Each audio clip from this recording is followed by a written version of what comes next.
नमस्कार दोस्तों, मैं हूं योगेश पांडे और आज मैं आपको एपॉक्सी रेजिन से बनी एक अनोखी डाइनिंग टेबल की पूरी कहानी विस्तार से बताने जा रहा हूं।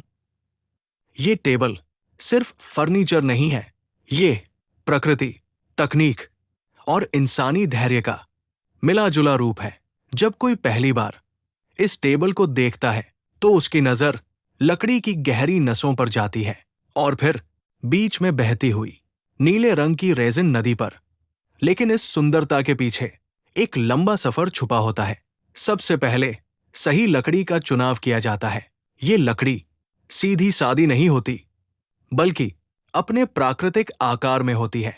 इसे स्लैब वुड कहा जाता है, जिसमें लकड़ी के किनारे काटे नहीं जाते, बल्कि जैसे पेड़ से निकले वैसे ही रखे जाते हैं।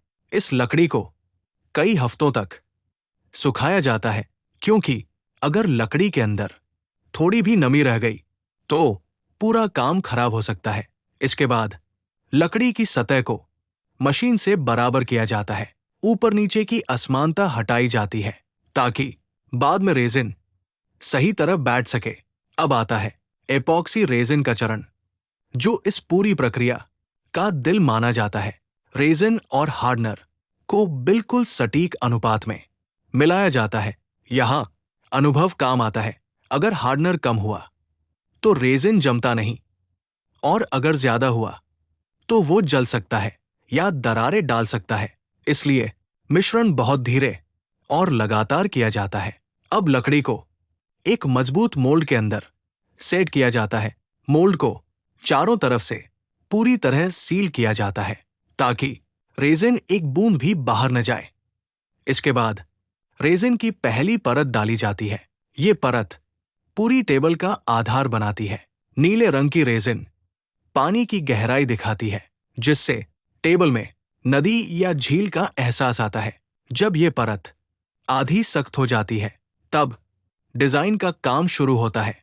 प्राकृतिक तत्व जैसे चीड़ के शंकु, लकड़ी के छोटे टुकड़े और रंगीन कंचे एक एक करके हाथ से लगाए जाते हैं। ये काम मशीन से नहीं, बल्कि दिल और दिमाग से किया जाता है।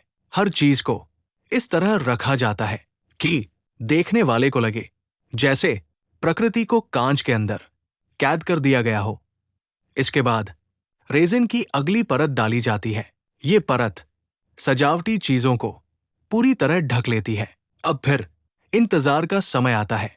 रेजिन को धीरे धीरे अपने आप जमने दिया जाता है। जल्दबाजी यहां सबसे बड़ा दुश्मन है।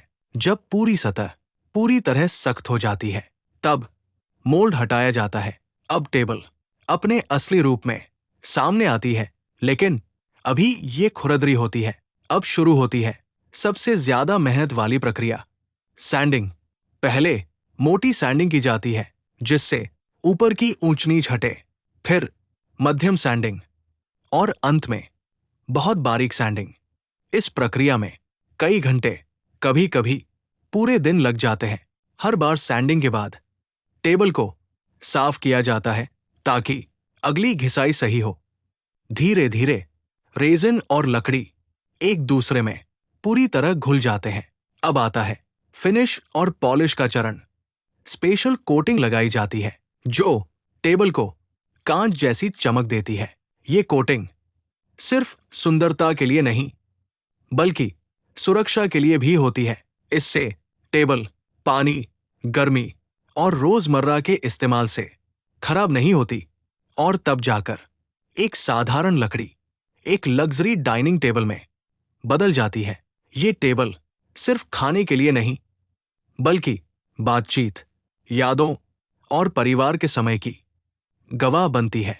हर बार जब इस टेबल पर खाना परोसा जाता है, तो उसके नीचे छुपी मेहनत खामोशी से बोलती है। दोस्तों, यही है एपॉक्सी रेजिन टेबल की रग रग की कहानी। अगर आपको ये कला, ये मेहनत और ये सफर पसंद आया हो, तो वीडियो को लाइक करें, शेयर करें और चैनल को सब्सक्राइब करें। मैं हूं योगेश पांडे और आप सुन रहे थे एक साधारण लकड़ी के असाधारण सफर की कहानी। धन्यवाद।